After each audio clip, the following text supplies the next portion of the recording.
Max Haben here, Marketing Coordinator for J&R Sunberg, and welcome to our workshop series, How We Build It by J&R. In this episode, we're going to pull back the curtain on one of our favorite techniques for patio finishes. It's a process called stamped concrete. We're really big fans of a stamped concrete look for a few reasons. One is that it's solid. Concrete is durable.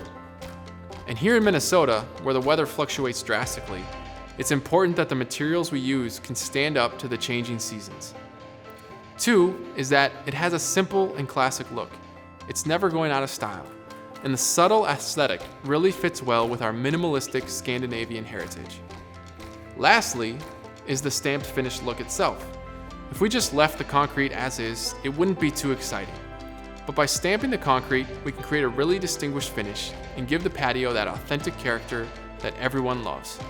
So we're gonna head out to our model home on Martin Road, where we recently put in a stamped concrete patio. We'll take a look behind the scenes and take you step by step through the process of how we build it.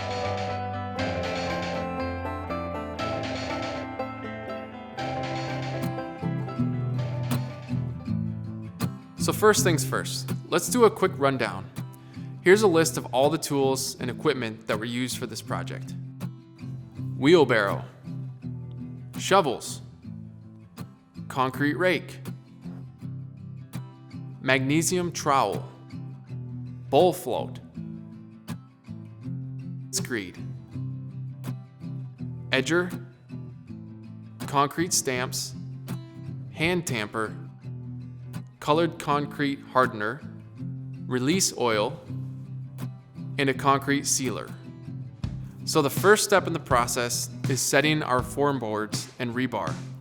In this case, we're using a standard square formation to outline the physical dimensions of our patio. We've installed 2 layers of 2-inch foam, and we ran it 2 feet wider than the actual patio footprint. The reason for this is frost protection. Frost can actually creep underneath the patio at an angle in the wintertime, so the extra cushion gives the patio added protection. Our rebar is laid out in 2-foot grids and works as the reinforcement for the concrete. Concrete and rebar have little strength on their own, but combined together, these 2 elements give the structure the strength and stability it needs. We also go the extra mile by drilling rebar pins into the actual foundation of the building. This prevents the slab from setting and will keep the surface flush with the building for a long time. There are different ways of going about this process, but we really like to ensure that everything is as solid and durable as possible. Now, obviously we need the concrete, and we really love to work with the guys at Duluth Ready Mix Concrete on projects like this. In this case, we have about 6 to 7 workers. A few of the team members are going to be loading cement into wheelbarrows, while a few others are guiding the cement into the forms and raking it in evenly. Having enough hands for the job is vital to working efficiently and quickly. It's important that the cement is placed swiftly as it begins to set in. We aim to fill a minimum of 5 inches to ensure that the concrete is more than thick enough to support the weight it needs. For reference, 5 inches of concrete is thick enough to support a truck. As we pour the cement, we use a mag trowel to begin smoothing out the edges and corners. The mag stands for magnesium, which attracts the water out of the concrete and pulls it out of the surface to prepare for finishing. Once the concrete is poured, we immediately begin the screeding process. Now, there are various tools that can be used for screeding, including a 2x4.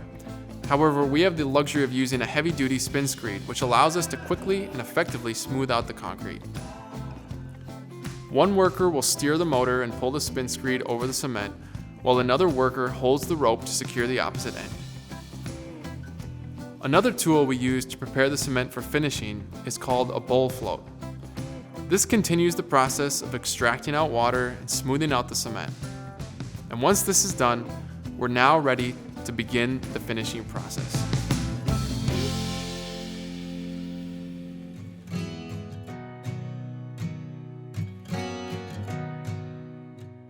Now that we have some nice looking cement beginning to set, we can start to get creative. Our first step is to add color hardener. For our base tone, we decided to go with a dark charcoal color. And after we finish with the first layer, we use the Bowlfloat again to go over the cement in order to incorporate the coloring and give it more of a marble look. Usually it takes 2 to 3 layers to get it where it needs to be. Once the color hardener is added, we're ready to begin the stamping process. But before we can start stamping, we need to allow the cement to set and harden to the point where we can walk on it. Depending on the weather, this can take anywhere from a couple hours to a day. Okay, so now we've let the concrete harden and we're ready for the fun part, stamping. The first step is to spray the stamp with release agent to make sure that the stamps don't bond with the concrete. We lay down several stamps in a group and make sure that they overlap so that we don't miss any area of the concrete. Once we've got the stamps laid out, we begin to use a hand tamper to pound the imprint into the concrete. It's important to make sure that we're evenly pounding the surface and keeping a steady pace to ensure that we're covering the entire surface. Once we've thoroughly stamped the concrete, it's time to add the final touches of finish. We start by spraying an antiquing agent, which is a watery mixture that pools in between the cracks and crevices of the stamp design. This adds an authentic, aged look to the design. Sealing. This is the last layer of coating that protects the surface and makes it really shine. A paint roller can be used to distribute the sealing across the concrete evenly. And finally, the last step is to cut the control joints. This helps to break up the concrete in order to avoid cracking and breaking in the future. And there you have it.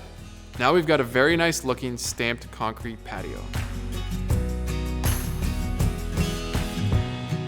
Thank you for checking out this episode of How We Build It by J&RS Sundberg Construction. We hope you learned something valuable. And if you have any other questions about this project or other home building projects, feel free to reach out to us online at jrsundberg.com. You can see more of our process by subscribing to our YouTube channel, following us on Instagram, or liking our Facebook page. Thanks for joining us, and we'll see you next time.